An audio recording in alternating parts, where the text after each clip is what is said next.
తాకట్లో ఉన్న మీ బంగారాన్ని విడిపించి ఆ రోజు ఆన్లైన్ రేటుకి కొంటాం. Sharma gold company. తమిళనాడులో హిందీ భాష వివాదం రోజురోజుకు ముదురుతోంది. బీజేపీ స్టాలిన్ ప్రభుత్వం మధ్య మాటల తూటాలు పేలుతున్నాయి.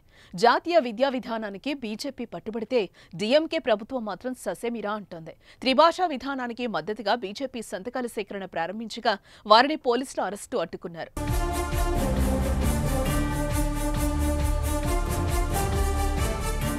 త్రిభాషా విధానానికి మద్దతుగా బీజేపీ సంతకాల సేకరణ ప్రారంభించగా వారిని పోలీసులు అరెస్టు చేసి అడ్డుకున్నారు. ఏకంగా తమిళసైని అరెస్టు చేశారు.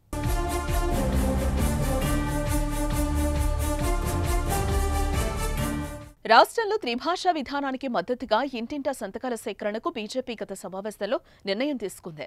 అలాగే డీఎంకే అఖిలపక్షాన్ని బహిష్కరించాలని ఆ పార్టీ నిర్ణయించుకుంది.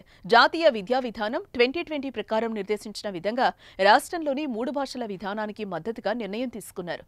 బుధవారం నుంచి త్రిభాషా విధానానికి మద్దతుగా తమిళనాడులో ఇంటింటికి సంతకాల సేకరణ ప్రచార అవగాహన, ఈ సంతకాల సేకరణ కార్యక్రమాలు బీజేపీ చేపట్టింది. ఈ క్రమంలోనే బీజేపీ నాయకురాలు తమిళసై సౌందరరాజన్ను అరెస్టు చేశారు.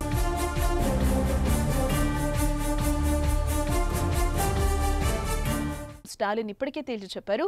జాతీయ విద్యా విధానం పేరుతో కేంద్రం తమపై హిందీ భాషను బలవంతంగా రుద్దేందుకు ప్రయత్నిస్తున్నారని సీఎం స్టాలిన్ ఆరోపిస్తున్నారు. హిందీ వల్ల దేశంలో 25 ప్రాంతీయ భాషలు కనుమరుగైపోయాయని, అందుకే తాము జాతీయ విద్యా విధానాన్ని వ్యతిరేకిస్తున్నామని స్పష్టం చేశారు.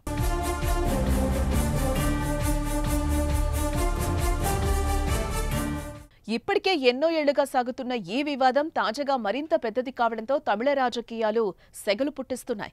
జాతీయ విద్యా విధానం పేరుతో త్రిభాషా విద్యా విధానాన్ని అమలు చేయడానికి కేంద్రం ప్రయత్నిస్తోందంటూ డీఎంకే నాయకులు విమర్శలు కురిపించడమే కాదు, ఇటీవల రాష్ట్రం అంతటా ఉదయం గోడలపై ప్రత్యక్షమైన పోస్టర్లు కలకలం సృష్టిస్తున్నాయి. అంతర్జాతీయ మాతృభాషా దినోత్సవం రోజున పసుపు రంగుతో ఉన్న ఓ రైల్వే స్టేషన్ గోడపై తమిళం వర్ధిల్లాలి అనే నినాదంతో పోస్టర్లు దర్శనమిచ్చాయి. మరోవైపు రైల్వే స్టేషన్లోని బోర్డుల్లో హిందీ పేర్లను కొట్టివేయటం పెనుదుమారాన్ని రేపింది. ఈ ఇష్యూ మరోసారి ముదిరేలా కనిపిస్తోంది.